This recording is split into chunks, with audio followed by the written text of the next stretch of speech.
Welcome to Ashant Academy. My name is Aditya, and you are watching these videos related to your class 10th biology books written by Lakmeer Singh and Manjeet Kaur.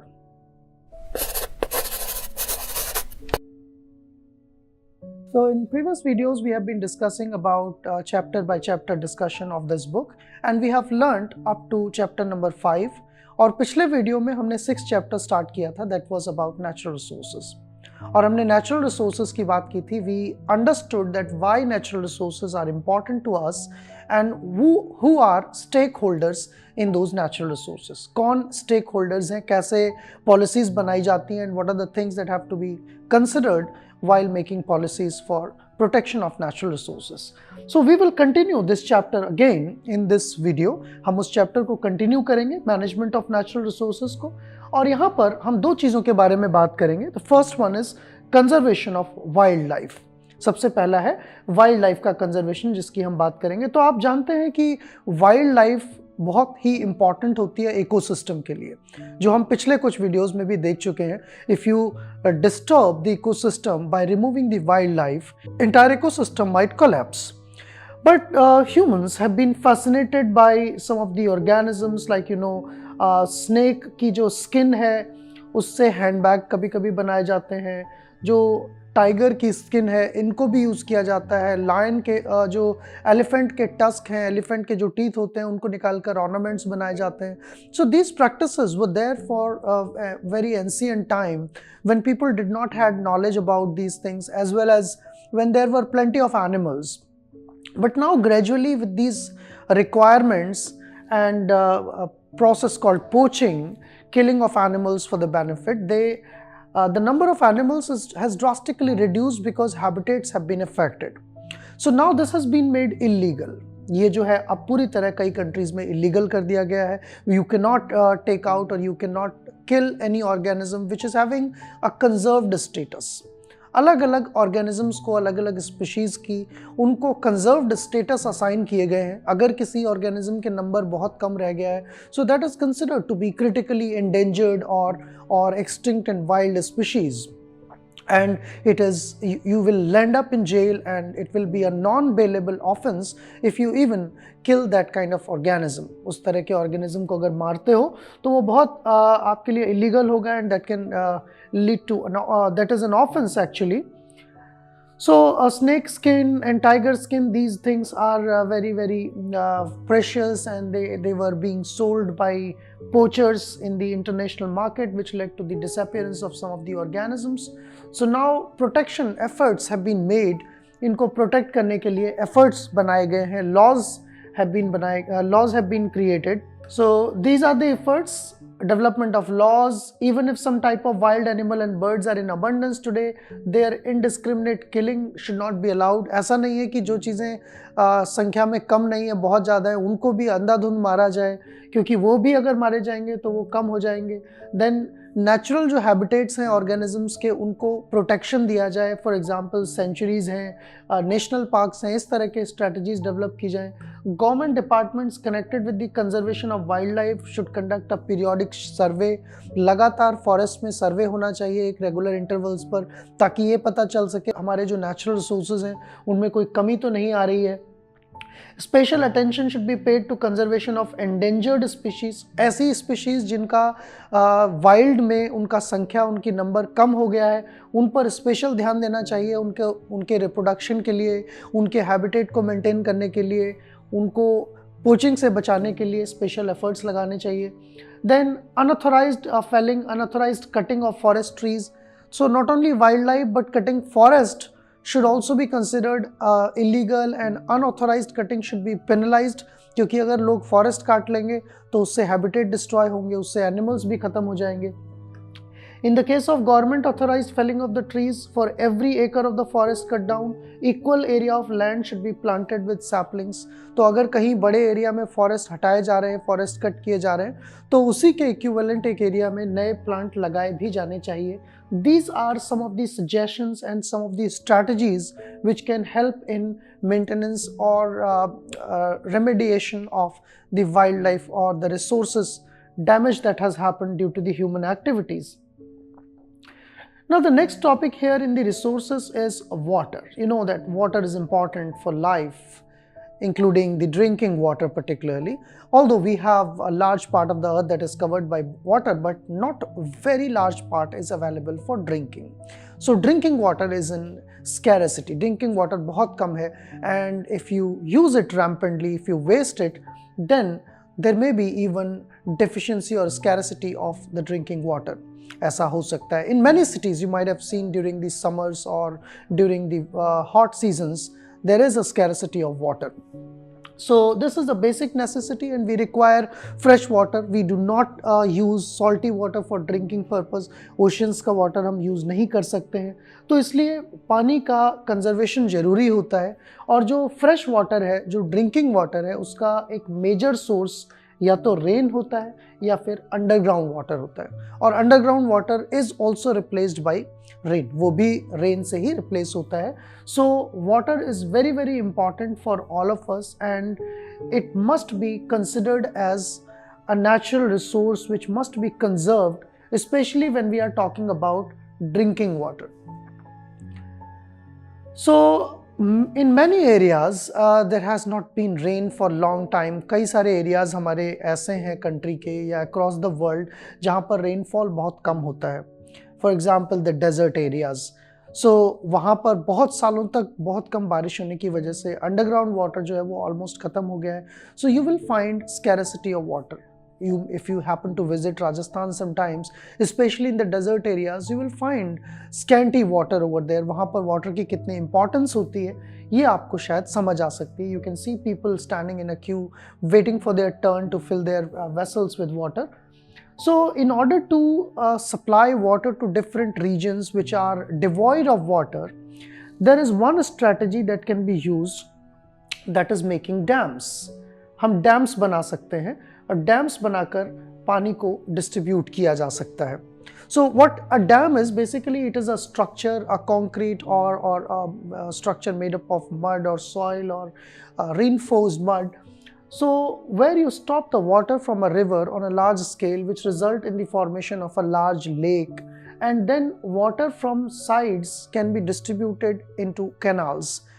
On one hand, where dams will provide you sufficient water and it can be supplied through canals to water deficient areas, it is also helpful in generating electricity. Dam से electricity भी generate की जा सकती है.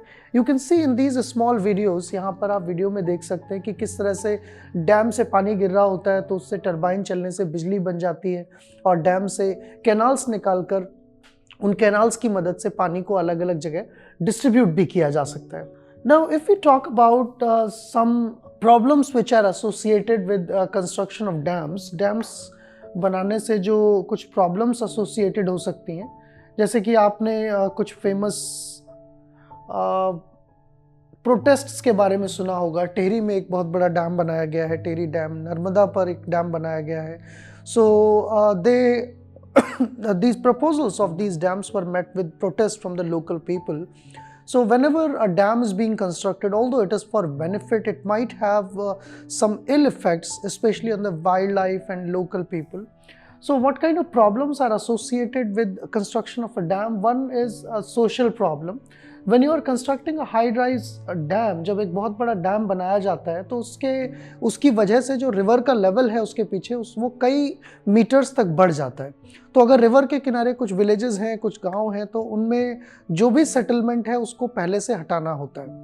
Like when you hear about Tehri Dam, up to several hundreds of kilometers, कई सौ kilometre दूर तक उस डैम से पहले जितने भी गांव थे जो रिवर के किनारे थे, भिलंगना एंड भागीरथी रिवर के किनारे, उनको फिर हटाना पड़ा. उन लोगों को वहाँ से डिस्प्लेस करना पड़ा. Although they were given compensation from the government, but they have to move from one place and they have to settle down back in another place. So that's one problem which is associated with construction of dams. Then of course environmental problem also exists. If a dam is being constructed, then there may be a very large forest area which will submerge in water, जो कि पानी के अंदर submerge हो जाएगा, and that will lead to the destruction of habitat. हालांकि इस बात को हम एक तरह से एक प्लस पॉइंट की तरह भी देख सकते हैं। अगर एक हैबिटेट डिस्ट्रॉय होगा, लेट अस से कि वो फॉरेस्ट हैबिटेट है, we will actually be capable of developing another habitat, जो पॉन्ड या लेक बनेगी उस वाटर से, हम एक दूसरा हैबिटेट उसमें डेवलप कर सकते हैं, एक्वाटिक हैबिटेट डेवलप कर सकते हैं। But however the one type of habitat will be destroyed and that will be lost to environment, so that is one of the environmental problem of constructing dams. Then there are some economic problems as well. So construction of high-rise dams, that involves a huge amount of public money, and if there is not enough proportionate benefit, although dams will generate electricity over the period of time, that electricity will help government to get their revenues back. But if a dam is being constructed and by any chance it is not able to produce enough electricity and it is not able to distribute enough water to areas, then the huge amount of money that was invested over there will be a great loss, and that will be loss of a public money. So that is yet another problem which is associated with construction of dams, and therefore construction of dams is not the only solution to solve this problem. Other options must also be seen. Now, yet another problem associated with water, when we talk about water as a resource, we also should talk about pollution that is taking place in water. क्योंकि पानी जो है अगर polluted हो जाएगा तो उसकी जो palatability है, जो उसके consume करने की हमारी ability है, वो खत्म हो जाएगी, consume नहीं कर पाएंगे उसको. So on one side where scarcity of water is hazardous, scarcity of the water is loss of natural resources, at the same time pollution of water is also a loss to natural resources. So one must know what pollution is and how to protect pollution. Pollution से कैसे बचना है, पानी को कैसे बचाना है, और अगर पानी polluted हो गया है तो उसको clean कैसे करना है, recycle कैसे करना है. In fact, government takes a lot of steps to do that. We have several water treatment plants in cities. बड़ी बड़ी cities में water treatment plant होते हैं. तो जो भी सीवेज या जो भी गंदा पानी रिवर में चला जाता था पहले, वो अब ट्रीट होकर जाता है, उसके अंदर के जो कंटामिनेंट्स हैं उनको रिमूव किया जाता है. और as a human being we should also consider, हमें भी ध्यान रखना चाहिए whenever we are moving across any river और any stream, we should not throw out garbage, हमें उसमें गार्बेज नहीं फेंकना चाहिए, गंदा नहीं करना चाहिए. And that was one of the reason why spiritually और religiously some of the famous rivers, they were considered very sacred, like river Ganga. उसकी पूजा की जाती है, उसको बहुत ही स्पेशल स्टेटस दिया जाता है. तो इसका कहीं ना कहीं एक साइंटिफिक रीजन भी आप देख सकते हैं कि रिवर में जो वाटर है that is giving life to many people, and if you start polluting it then the entire life which is settled across those rivers will be affected. So pollution is an element which is destroying a natural resource. The major cause which you can see here is dumping untreated sewage and industrial waste. Apart from that, household waste, household sewage is also another reason. So lot of efforts are being made to prevent that. You can explore that. As a assignment you can do how many popular rivers are there in our country, or maybe wherever you live, आप जहाँ रहते हैं आप देखिए आपके आसपास कौन सी river है, आप उसका नाम नोट कीजिए और ये देखिए कि उस रिवर में कई साल पहले कितना पोल्यूशन था. You can ask your grandparents, your parents, and now you can check what is the current status. क्या उसका पानी अभी पीने लायक है? Can you go at the bank of river and just collect some glass of water and see how clear it is. So if it is polluted then you must be concerned. फिर आपको concern होना चाहिए, and you must learn what kind of activities are being done to improve the quality of water. क्या क्या activities जो है वो की जा रही हैं.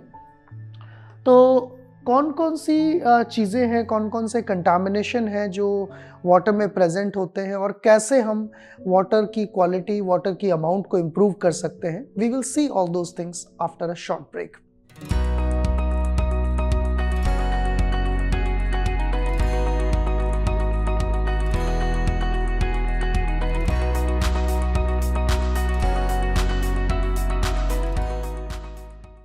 Welcome back after the short break.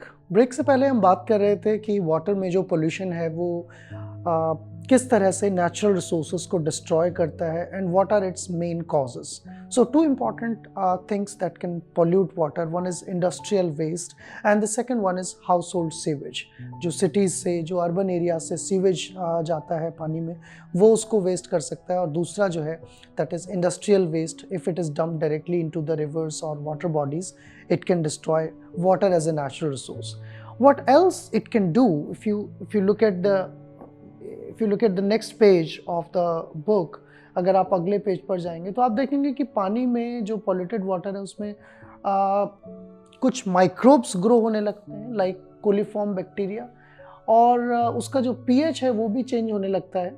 तो ये दोनों चीज़ें जब पॉल्यूशन से चेंज होती हैं, that can make the water non drinkable. क्योंकि कोलिफॉर्म बैक्टीरिया एक ऐसा बैक्टीरिया है जो ह्यूमन की इंटेस्टाइन में मिलता है, और रिवर्स में अगर इसकी अमाउंट ज़्यादा है, इसका मतलब रिवर्स के अंदर फीकल मैटर की अमाउंट बढ़ रही है. क्योंकि ये जो कोलिफॉर्म बैक्टीरिया है that goes out through the excreta human faecal matter, यानी कि वो सीवेज वाटर में वो जा रहा होगा. तो अगर आप ये चेक करना चाहते हैं कि क्या कोई रिवर वाटर ज़्यादा पॉल्यूटेड है या कम पॉल्यूटेड है, one indicator is the presence of coliform bacteria. एक इंडिकेटर कोलिफॉर्म बैक्टीरिया है और दूसरा इंडिकेटर जो है वो पानी का पीएच है. Normally, any water which is of good quality, it will be somewhere around neutral pH. But if the pH is drastically changed towards acidic or alkaline, that means some of the components either from industrial waste or from household waste are being continuously mixed in water. तो ये दो चीज़ें हैं. कौन सी दो चीज़ें? Human gut का bacteria called coliform and the second is change in pH. ये दोनों चीज़ें एक अच्छा इंडिकेटर हैं पानी में पोल्यूशन का पता करने के लिए. नॉट ओनली कलर, पानी का कलर तो आप देखकर बता ही देते हैं कि यमुना रिवर का कलर ब्लैक हो गया तो वो पॉल्यूटेड है, लेकिन ज़रूरी नहीं है. पानी अगर क्लीन भी दिख रहा है, दिखने में ट्रांसपेरेंट है, तब भी वो पॉल्यूटेड हो सकता है. And these are the means how you check all those things. So lot of efforts have been made. कई सारे एफर्ट्स गवर्नमेंट भी करती रहती है, लोकल लेवल पर लोग भी करते हैं, and they check the pH and all those things. One very very popular example जो आपने शायद न्यूज़ में भी सुना होगा जिसके बारे में, that is called as Ganga Action Plan.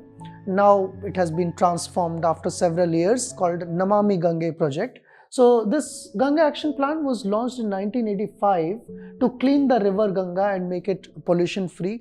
Today it is popular as Namami Gange project. So you must know as a general knowledge, as it has been mentioned in your book as well. So पानी के जो sources हैं वो reverse के अलावा underground water भी होता है, ट्यूबवेल्स होते हैं, वेल्स होते हैं. तो अब ये जो अंडरग्राउंड वाटर है ये भी it is also susceptible to depletion. If it is rapidly used and it is not replenished back, then it will also eventually be destroyed. ये भी धीरे धीरे कम हो जाएगा और ख़त्म हो जाएगा. जैसे कई बार क्या होता है कि किसी एरिया में एक साल बारिश नहीं हुई तो वहाँ पर ग्राउंड वाटर लेवल नीचे चला जाता है. यू माइट लर्न, आपने न्यूज़ में देखा होगा या आपने न्यूज़पेपर्स में पढ़ा होगा, cities like Chennai, they have lot of scarcity और डेफिशिएंसी ऑफ अंडरग्राउंड वाटर. वहाँ पे जो अंडरग्राउंड वाटर है उसका लेवल बहुत कम है, तो समर्स में अक्सर वहाँ पर वाटर डेफिशिएंसी हो जाती है. And that challenge is being faced by many more cities. In coming times, it is likely that many different metropolitan cities will be completely devoid of underwater, maybe in next 50 years, and that will lead them to be uninhabitable. वहाँ पर रहने लायक नहीं बचेगा. So we have to think something about improving the groundwater as well, apart from protecting the normal pollution in the water. तो ground water को कैसे improve करें? बारिश तो हम नहीं करा सकते हैं, बारिश तो अपने टाइम पर होगी, बट देयर आर स्ट्रेटजीज. अगर जब भी बारिश हो रही है तो उस रेन के पानी को, बारिश के पानी को, we should not allow that to just drain off और flow across. We can harvest that water. हम उस वाटर को हार्वेस्ट कर सकते हैं. We can do that harvesting at the household level. हर एक अपने अपने घर में भी अगर रेन वाटर को कंजर्व करें, हार्वेस्ट करें, so we can send that entire water into the underground level by using a bore well, and we can collectively improve the water level of a specific area. So that whole thing is called as rain water harvesting. बारिश के पानी को इकट्ठा करना और उसकी मदद से अंडरग्राउंड वाटर लेवल उसको बढ़ाना, उसको हम रेन वाटर हार्वेस्टिंग कहते हैं। सो rain water harvesting at the larger scale, मतलब बड़े स्केल पर की जा सकती है। जैसे राजस्थान जैसे एरियाज़ में क्या होता है कि जगह जगह छोटे छोटे ब्रिक्स के चेक डैम्स बना दिए जाते हैं, और उन डैम्स की वजह से बारिश में वो रन ऑफ वाटर जो होता है वो वहाँ इकट्ठा हो जाता है। There are many more reasons in our country. हमारे देश में कई अलग अलग कंट्रीज़ हैं जहाँ पर पुराने कुछ एंशिएंट लेवल पर वाटर हार्वेस्टिंग स्ट्रक्चर्स भी देखने को मिले हैं। जैसे अगर राजस्थान में हम देखें तो खादिन, टैंक्स, नदी, ये सारी चीज़ें वहाँ वाटर हार्वेस्टिंग के लिए यूज़ होती थी। महाराष्ट्र की अगर हम बात करें तो बंधारकस, ताल्स, मध्य प्रदेश, उत्तर प्रदेश में बांधीज, जो छोटे छोटे बांध बना दिए जाते हैं। इन बिहार आहार्स एंड पाइन्स, हिमाचल प्रदेश में कुल्स, जम्मू कश्मीर में पॉन्ड्स, तमिलनाडु में एरिस, केरला में सुरंगम्स, तो इस और कर्नाटका में कटास। तो ये कुछ ट्रेडिशनल नेम्स हैं। Almost they have the similar structures. They stop the rain water at specific position, neither they make small ponds और small areas filled with water और टैंक्स। इन सब चीज़ों की मदद से हम अक्सर नेचुरल लेवल पर, बड़े लेवल पर रेन वाटर हार्वेस्टिंग कर सकते हैं। लेकिन इसके अलावा ये भी पॉसिबल है कि हम अर्बन एरियाज़ में भी, यानी कि सिटी एरियाज़ में भी रेन वाटर हार्वेस्टिंग कर सकें।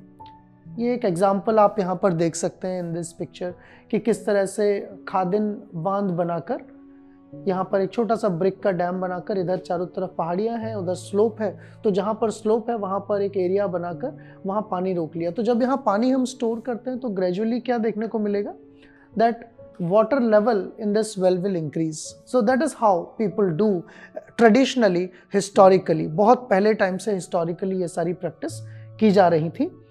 लेकिन अब प्रॉब्लम यह है कि gradually the areas are turning into cities, urban areas ज़्यादा बढ़ गए, वहाँ पर इस तरह के कैचमेंट एरियाज बनाना, तालाब बनाना, ये तो पॉसिबल नहीं है। So there are other things like we can do rain water harvesting at a specific house level. हम अपने घर के लेवल पर रेन वाटर हार्वेस्टिंग कर सकते हैं। जैसा कि आप यहाँ देख रहे हैं कि जो भी रेन वाटर है, बारिश हो रही है, घर की छत से पानी गिर रहा है या बहता हुआ जो भी पानी आ रहा है, तो घर में एक आप टैंक बना सकते हैं और उस टैंक में यू कैन कीप पर्कुलेशंस, ताकि मिट्टी उस टैंक में ना जाए। और उस टैंक का जो भी पानी है वो एक लंबे डीप वेल की मदद से, एक पाइप की मदद से आप ज़मीन के नीचे तक, अंडरग्राउंड एरिया तक पहुंचा सकते हैं। That seeps into underground water and this will eventually help in increasing water level. आप रेन वाटर हार्वेस्टिंग को इस छोटे एनिमेशन की मदद से भी देख सकते हैं। You can see here that how rain water is being collected into a well, and then it is being transferred to underground area so that it is increasing the water level. So that was all in this video. इस video में इतना ही। अगर हम summary देखें तो इस video में हमने बात की नेचुरल रिसोर्सेज चैप्टर से ही, हमने 6 चैप्टर को ही डिस्कस किया था। And we talked about specially conservation of wildlife, water as a resource and conservation of water as a resource. और हमने वाटर पोल्यूशन के बारे में, उसके इंडिकेटर्स के बारे में, various government plans and strategies to prevent pollution, as well as methods to increase the underground water, especially rainwater harvesting के बारे में बात की। I hope you enjoyed learning this and you will continue coming back. आप फिर इस channel पर वापस आएंगे आगे कुछ और चीज़ों को जानने के लिए। Until then, thank you very much. Like, share and subscribe the channel and do come back for more information. All rights reserved. This video has been prepared for educational purposes only. No part of it may be reproduced or copied without the permission of the copyright holder.